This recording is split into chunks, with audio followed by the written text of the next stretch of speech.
Hey guys, Lunar27 here, bringing you Naruto chapter 607, I Don't Care. This chapter is basically the conclusion of Obito's flashbacks, which has been going on for 6 chapters, and frankly, I felt like this flashbacks were pretty irrelevant. Basically, at the beginning of the flashbacks, Toby and Zetsu, they confront Nagato and the others.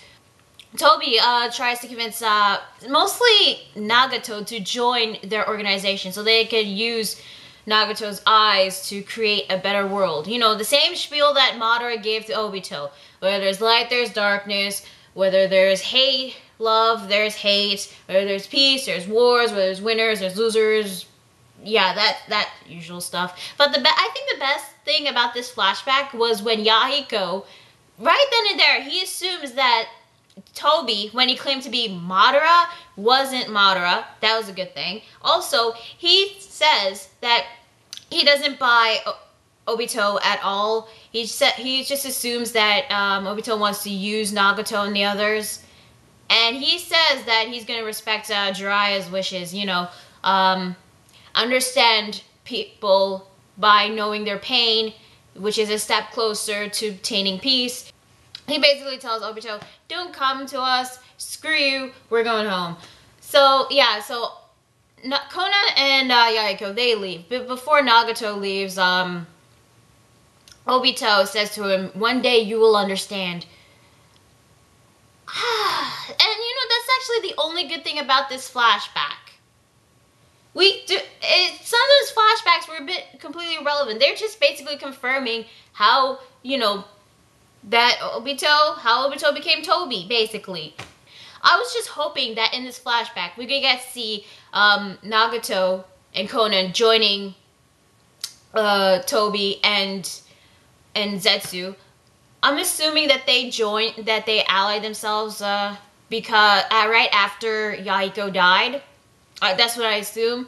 And I was actually hoping to see how the Akatsuki was formed, how they recruited the others, like Itachi, Hidan, Kakuzu, and the others, even Sasori. We already know how Kisame and Deidara joined, but the others I really wanted to know, especially Orochimaru. And another thing about this flashback, we do get to see Kurama attacking Konoha, and you see Minato, you know, defending, which I thought, you know, again, it was a pretty good flashback when it was told a couple hundred chapters ago. Here, it's just Obito's point of view. And it's basically him saying, this world, these people, I don't care anymore. In one page, it was just all black with white text saying, I don't care about this world anymore. And the flashback within the flashback, again, there was no point to this. It just shows that Obito wanted to become Hokage. Frankly, I think this dream is a curse because whoever wants to become Hokage either end up dead or turn evil or go through so much pain. To be honest, I think the only one who hasn't succumbed to this curse was Konohamaru. And you know another thing I wanted to learn? When we cut right after the beginning, we see Obito, brief amount of time, it's supposed to be the day when the Kyuubi attacked Konoha. We see him with a different mask. What happened to Swirly Zetsu? Because I'm assuming he's still fused with Swirly Zetsu, except this time he has a new mask. Because it doesn't explain like how Obito back then looked like an adult when he's supposed to be like 15 when he attacked Minato and controlled Kurama to attack Konoha. That's what I'm assuming. And he was different back then. I mean, a lot of people couldn't possibly understand why Minato didn't know that it was Obito. Well, first of all, he looked like an adult, not like a teenager. He assumed that Obito was dead, and also his voice was different. So he looked more like an adult than a teenager, so that's what I assume. And probably because of the Zetsu form, the Zetsu DNA, the Senju DNA. Also, what I really wanted to see in this flashback was not because of not see just Akatsuki forming, but probably seeing, like, he was the one who manipulated Yagura, the previous Mizukage, and the former Jinchuriki of Isobu, right? So I wanted to see, like, how he confronted Yagura and manipulated him into, you know, the whole blood mist thing. That's what I wanted to see. And at least see him, like, what was his part in the Uchiha massacre, right? We know that he had something to do with it. I mean, way back, we saw in his hideout over 100 Sharingan eyes. So he probably got that when the Chios were massacred. We just don't know, like, what part was he in? Like, what did he do about it? What was his connection with Itachi?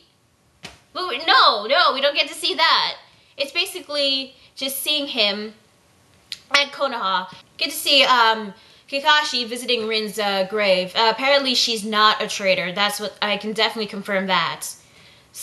And her last name is Nohara. I don't know if it's really that important, but just saying it out there is her last name is Nohara. It's Rin Nohara.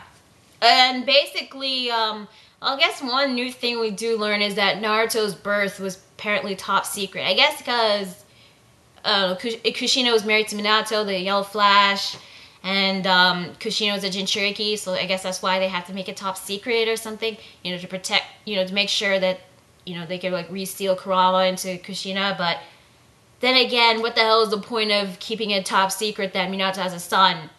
I mean, seriously, the freaking Raikage knew about Naruto's parents. And you know, now that I think about it, it's because of Obito losing Rin. It's because of that Naruto lost his parents. He had a tough childhood. He became a Jinchuriki. But you know, right before Obito did summon the Kyuubi, he did go visit Rin's grave and to leave flowers to her. And again, now here's another thing I was hoping to see in this flashback. We know that we've seen how Obito obtained the Mangekyo's Sharingan, right? I wanted to see like how he learned to control the Kyuubi, how he was able to use the summoning jutsu to summon Kurama, right? And I actually wanted to see how he knew about the Rikido Seni, the 6 paths of pain technique. I'm assuming that Obito taught that to Nagato, I think. Because they said, I mean, last week's chapter, they said that the Rikido technique was a Forbidden Uchiha technique. So I was actually hoping to see how Nagato learned the 6 paths of pain. And I actually wanted to see how Obito planned to, you know, like to get the Kyuubi and to destroy Konoha. I don't think that was part of Madara's plan, but he did this anyway for some reason. I was actually hoping to see like how he came up with this plan, how he prepared. I mean, it's been like, what, a year or two since Obito supposedly died? I guess we won't know about that. I don't care about Obito anymore. I'm just... Alright, fine. You became Toby because Rin died. Okay, I have a question for you guys. Is Obito a hypocrite? Because he said those who break the rules are scum, but those who abandon their friends are worse than scum. But apparently when that was applied, he was talking about Rin. Here, he just doesn't seem to care about his former sensei or Kakashi. I'm pretty sure he did back then, but now he's like, no, screw it. I don't care anymore. But, you know, the flashbacks end, and, you know, to be honest, I'm kind of glad, because now we get to see Naruto versus Madara, and apparently Guy and Killer Bee, they're beaten up. Apparently, during these flashbacks, the fight was been going on, and I'm like, what the hell? I wanted to see what happened. I wanted to see the fight between Naruto and Madara. I mean, seriously, compared to the answers we got lately, I'd rather see that than the flashbacks, but whatever. So yeah, Naruto is still in his Bijou mode, and he was able to summon, he went to full Bijou mode, summoning the Kyuubi. And Madara, he uses a new wood-style technique, which summons this wood dragon. Apparently, it was the same technique that Hashirama used when he fought against Madara and Kurama at the Valley of the End. Just, you know, fun fact right there.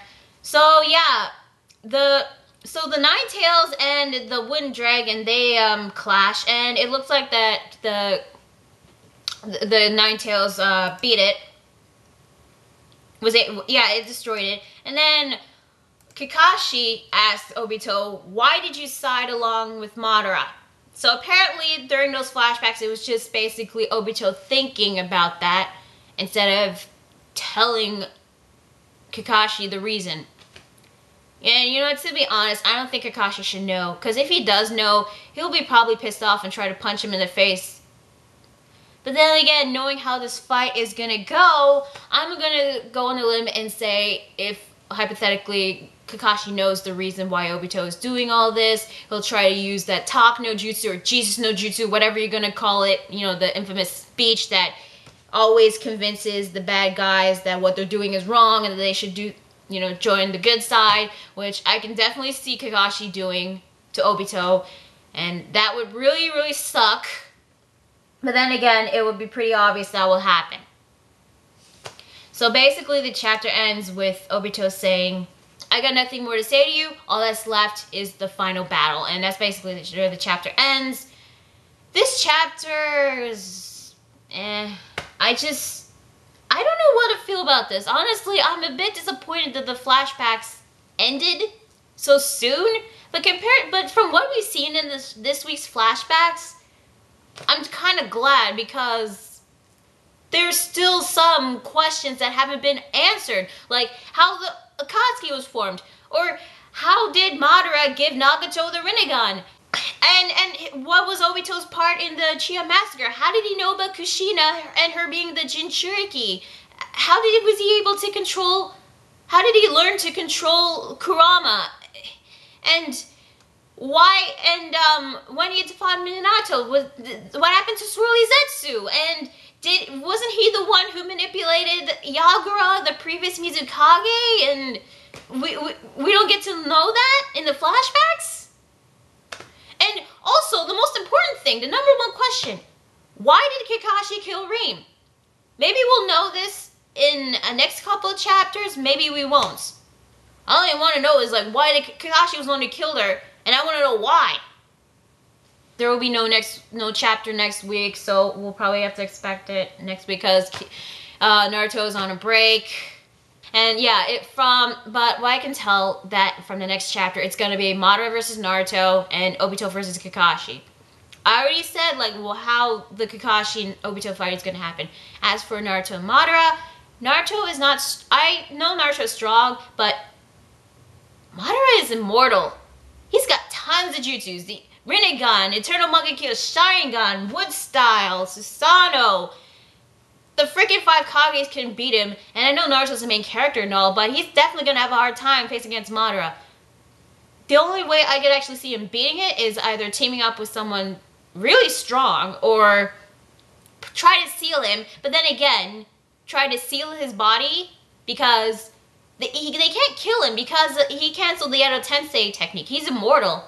So maybe he would have to use the Reaper Death Seal to seal his soul away. But then again, if that does happen, Madara will probably find like a loophole to cancel the technique, or Naruto doesn't even know the technique himself. Maybe somebody else does. Maybe they could use it to sacrifice themselves. All I know is that since we're back at the present, I expect a few things. First of all, I expect to see Madara kick some ass. Second of all, I want to see where the hell the rookies are. What's taking them so damn long? Third of all, I want to see if Tsunade actually dies healing the previous Kages. Yeah, I want to see that. And number 4, where the hell is Sasuke going? Who are these people that know everything? What was in that freaking scroll? And 5, I want to see the goddamn Jubi already. It's been so freaking long. I just want to see it. I mean, seriously, what is taking Geto Mazo so damn long? So overall, this chapter, I got mixed feelings with this. I mean, it was okay. Only like 2 good things about it. The beginning of the flashback with Nagato and the others, you know, seeing Yaiko like telling Obito off, which I thought was pretty cool. And the second of all was the brief little fight scene between Madara and Naruto. Those are like the only good things about this chapter. Frankly, the rest was just either okay, and frankly, I just don't give a damn about the rest of this chapter. I'm just like this just like the title. I just don't give a damn. This chapter was a bit underwhelming. Still, so many questions that have been left unanswered. But it looks like that it's going to be a fight scene in the next chapter for 2 weeks. So it was this chapter. It was okay. I just got a bit mixed feelings about it. The flashbacks were irrelevant, especially that flashback within a flashback. I just didn't see what the point was. Maybe it's supposed to be funny, but at this time, no. So yeah, that's Naruto chapter 607. I'm Luis Barlam 37, and I'll see you guys later. Bye.